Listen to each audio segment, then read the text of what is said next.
Hello friends, welcome my channel Sri cooking சமையலிசி. இன்றைக்கி என்னடா ரொம்பவே டிஃப்ரெண்ட்டாக இருக்கே இந்த ரெசிபின்னு பார்க்குறீங்களா? இதுவும் ரொம்ப டிஃப்ரெண்ட்டாக தான் நான் ட்ரை பண்ணியிருக்கேன். ரொம்பவே டேஸ்ட்டாக இருக்கும், 100% ரொம்ப டேஸ்ட் கொடுக்கும். ஸோ இது வந்து பார்த்திங்கன்னா மைதா அண்ட் முட்டை வச்சு நான் செஞ்சுருக்கேன். ரொம்ப டேஸ்ட்டாக இருந்தது ஃப்ரெண்ட்ஸ். ஸோ கண்டிப்பாக நீங்களும் இந்த மழை காலத்துக்கு குளிர்காலத்துக்கெல்லாம் இதை செஞ்சு கொடுத்தீங்கன்னா நம்மளுக்கு பிரேக்ஃபாஸ்ட்டுக்கும் செய்யலாம், டின்னருக்கும் செய்யலாம், வேறு எதுவுமே செய்ய தேவையில்ல, சட்னியும் தேவையில்லை, அந்தளவுக்கு சூப்பராக இருக்கும். ஸோ கண்டிப்பாக மறக்காமல் ட்ரை பண்ணுங்கள். ட்ரை பண்ணி எப்படி இருக்குன்னு கமெண்ட் பண்ணுங்கள். வாங்க வீடியோக்குள்ளே போயிட்டு இந்த சிம்பிளான ரெசிபி எப்படி செஞ்சேன்றதை பார்த்து தெரிஞ்சுக்கோங்க. வாங்க வீடியோக்குள்ளே போயிடலாம். ஒரு மிக்சிங் பவுல் பெருசாக எடுத்துக்கிட்டு அதில் 2 முட்டையை நல்லா உடச்சி ஊற்றிக்கோங்க.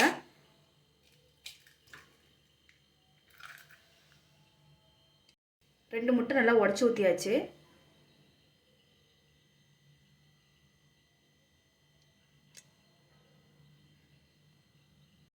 இப்போ இதோட கொஞ்சமாக சால்ட் சேர்த்துக்கோங்க.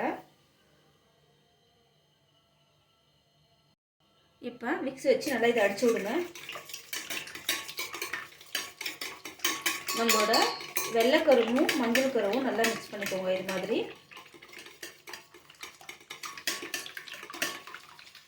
மிக்ஸ் பண்ணியாச்சு.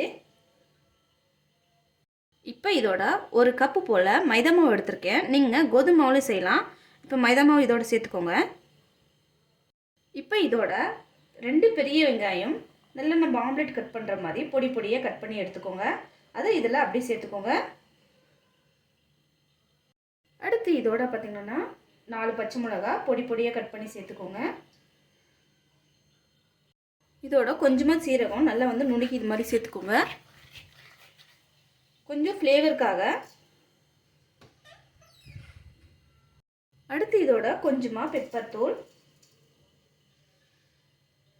இதோட ரொம்ப குறைவாக 1/2 டீஸ்பூன் அளவுக்கு பார்த்திங்கன்னா ரெட் சில்லி பவுடர் எடுத்துக்கோங்க. அதோட கொஞ்சமாக பொடி பொடியே கட் பண்ண கொத்தமல்லி சேர்த்துக்கோங்க. சேர்த்துட்டு ஃபஸ்ட் வந்து இதை நல்லா மிக்ஸ் பண்ணி கொடுங்க. இன்னும் நம்ம சால்ட் சேர்க்கலை.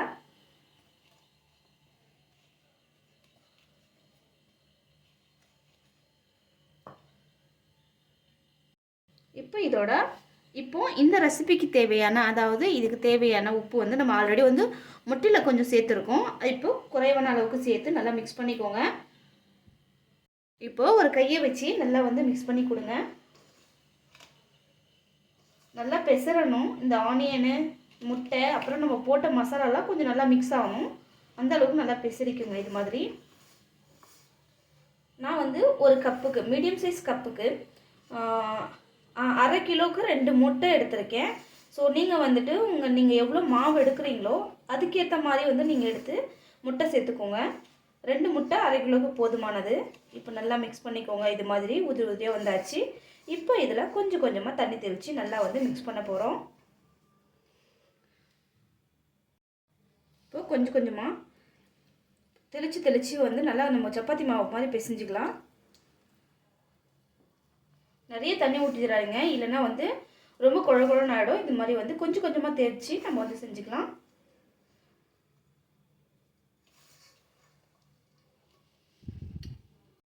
இப்போ இது மேலே பார்த்திங்கன்னா நல்லா மாவு, சப்பாத்தி மாவு மாதிரி நல்லா வந்து பிசைஞ்சிட்டேன். 2 முட்டை கொஞ்சமாக ஒரு 1/2 டம்ளர் தண்ணி வந்தது சேர்த்தது, அவ்வளோதான். இப்போது இது மேலே கொஞ்சம் கொஞ்சமாக எண்ணெய் சேர்த்து கொஞ்சம் இது மேலே அப்ளை பண்ணி நல்லா இன்னும் கொஞ்சம் பிசைஞ்சு வச்சுக்கலாம். நம்ம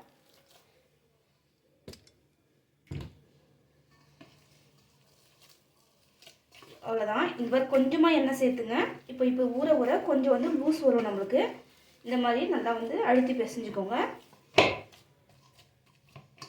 அதாவது ரொம்ப இல்லை. இப்போ நம்ம வந்து இது ஒரு கட்லெட் மாதிரி தான் செய்ய போகிறோம். சாப்பிட்றதுக்கு ரொம்ப டேஸ்ட்டாக இருக்கும். அதே மாதிரி மழை காலத்தில், குளிர் காலத்துலலாம் இது வந்து ஈவினிங் டைம் ஸ்நாக்ஸாக ரொம்ப சூப்பராக இருக்கும். ஸோ அவ்வளோதான். இந்த மாதிரி வந்து நல்லா பிசைஞ்சாச்சு. இது அப்படியே இருக்கட்டும். இப்போது நான் இந்த தோசைக்கல்லில் தான் வந்து அதை வந்து நல்லா கட்லெட் மாதிரி போட்டு எடுக்க போகிறேன். இப்போ நான் தோசைக்கல்லை ஹீட் பண்ணுறேன். ஒரு கையில் நல்லா வந்து எண்ணெய் தடவிக்கோங்க. சின்ன சின்ன பாலாக எடுத்து நல்லா வந்து கோல் பண்ணிக்கோங்க. இது வந்து நல்லா சூப்பராக இருக்கும் செய்யறதுக்கு. நல்லா இது மாதிரி கோல் பண்ணிக்கிட்டு நம்ம வடைக்கு தட்டுற மாதிரியே தட்டுங்க. உங்களுக்கு எந்த ஷேப் நீங்கள் உருட்டியும் போட்டுக்கோங்க, அது உங்களோட சாய்ஸ். இப்படி வச்சு, ஆனால் எண்ணெய் தட்டு எடுக்கும்போது நமக்கு வந்து கையில் ஒட்டாமல் வரும் நல்லா. அதனால் எண்ணெய் தட்டு எடுத்துக்கோங்க.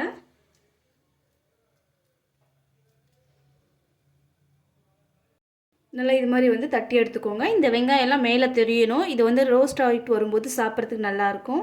அதாவது நம்ம எண்ணெயில் பொரிக்கிறதோட இது மாதிரி வந்து கட்லட் மாதிரி செஞ்சு சாப்பிடும்போது சூப்பராக இருக்கும். இப்போது ஃபயர் வந்து ஸ்லோ ஃப்ளேம் வச்சுக்கோங்க. வச்சுட்டு இப்போ தேவையான அளவு வந்து எண்ணெய் சேர்த்துக்கலாம்.